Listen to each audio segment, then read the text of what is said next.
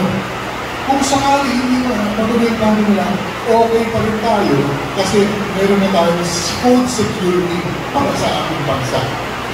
Okay? I will tell you isang quotation na nanggaling sa isang pastor na talagang it really struck my heart. Sabi niya, the Philippines alone, pagkumpuni mo, the Philippines alone can feed Southeast Asia.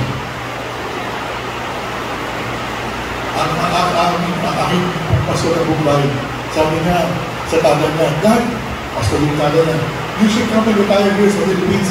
Kasi here, tapos mo lang sa labas yung pinili, bukas, tumutubo na. Ganyan ka-rich ang Pilipinas sa ating farmland, ganyan ka-rich. So sabi ng pastor, the Philippines alone can feed Southeast Asia. Ngayon, hindi lang Southeast Asia na sa puso pakainin at bigyan ng bahay. if the Lord does not tarry, if the tribulation comes, I believe, personally, I believe that the Philippines will become a sheep nation. Somehow, the Lord will protect us. Somehow, the Lord will give us leadership that will allow our Goshen farms to continue to work and continue to thrive. Kahit paano, gumagalaw tayo, nagpapakain tayo sa mundo. I am also believing God that He will make the Philippines a refuge for the Jews who will be fleeing persecution once again in the days of the Great Tribulation. And for those of you who love Israel, this is, ewan ko pa kung anong hanapin.